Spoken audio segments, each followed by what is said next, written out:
I'm Gabriel Morency for Sports Interaction. As you can see, I'm in the process of moving. I got a new place, but I don't quite have the furniture yet. I do have some nice, cool black curtains they'll do for the backdrop for this week's video, but we'll get locked into our new place sooner rather than later. Let's get down to business. It's March Madness. If you think that the madness doesn't really start until that dumbass play-in game that they play, then you'd be sorely wrong, because the craziness has already started. And you know what? The madness is? It's how mad you get losing money betting on some kid that has a scholarship, but he couldn't hit a freaking free throw if his life depended on it.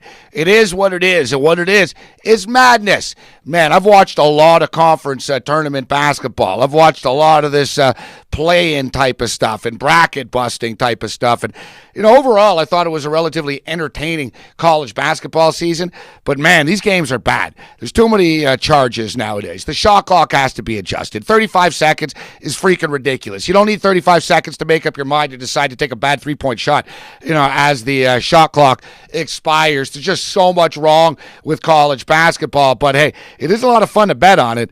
I guess when you win, it's a lot of fun to bet on it. When you lose, not so much so. So I tell you what, this weekend, instead of laying it down, because strange things happen. Sometimes coaches don't care about these conference tournaments. Roy Williams is a great example. Roy Williams has only won twice. As good as North Carolina is, they've only won the ACC tournament twice. And, Duke has won it 10 of 13 times, as crazy as that sounds. 10 of 13 times, because Coach K cares about it. Tom Izzo doesn't care. That's why Michigan State haven't won since 2000. But Michigan does care. And Beeline is always coached well in tournaments, be it the Big East tournament, be it the real tournament, or now the Big Ten tournament. So there's certain teams and certain schools that'll over or underperform at this time of the year. I think what you do is you watch all these teams and, take notes, people. Take notes. If you really want to do it for real, take notes, or at least, some real strong mental ones, if your memory's that good.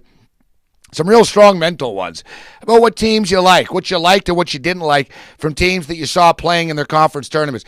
A lot of people get crazy, and you don't want to lose your bankroll before the actual tournament begins. So bet smart this weekend and get out that Sharpie and pay attention and take notes about who you like and who you don't like forging forward. Everyone's talking about Kentucky. Kentucky played in the SEC. The SEC, it's not the same in basketball it is in football. It's not the same conference. Kentucky's a great team, but they really haven't been challenged all that much. Some of their toughest games were against Mississippi State and Vanderbilt. They did beat North Carolina earlier this year, but they caught North Carolina in a bad week when they had some banged-up bodies as well. So I wouldn't discount the North Carolina Tar Heels. I keep coming back to North Carolina. I like this Kansas team a lot as well.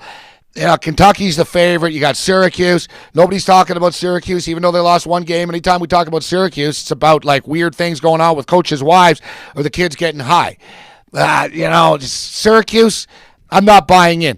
So right now, I'll tell you, for those of you that want to pull the trigger, an early future, I'm taking the North Carolina Tar Heels to win the national championship. I said it. It's done. There's no turning back. It's like there's no turning back with Mike Brown as the head coach of the Los Angeles Lakers right now.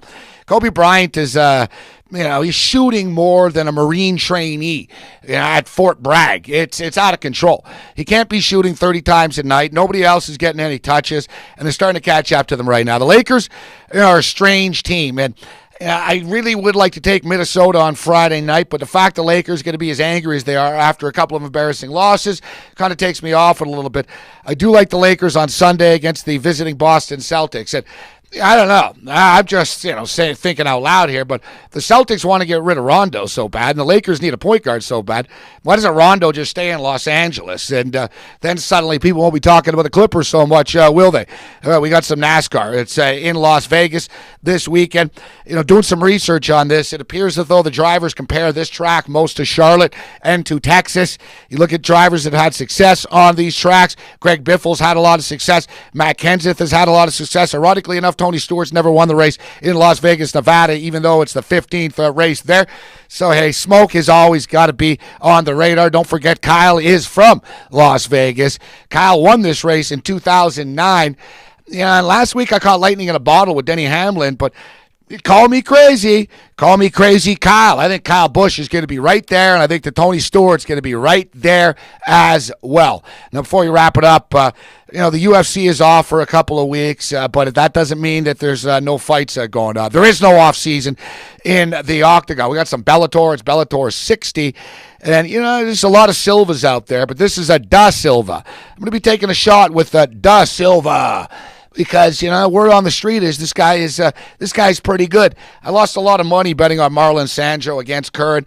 I don't like this number at all. I think that Sandro, guy's aging, man. I think Marlon Sandro's too big of a favorite.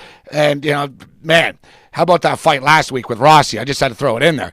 And speaking of big favorites, I never thought I'd see the day when Joe Warren would be as big of an underdog as he is, but with good reason. Curran just finds a way. I don't love this card, but I think the Silva could be worth a look. I'd be worried about betting on Marlon Sandro in this spot. I think the dogs could come to bark, actually, with Bellator 60. I'm Gabriel Morency for Sports Interaction. May the winners be yours.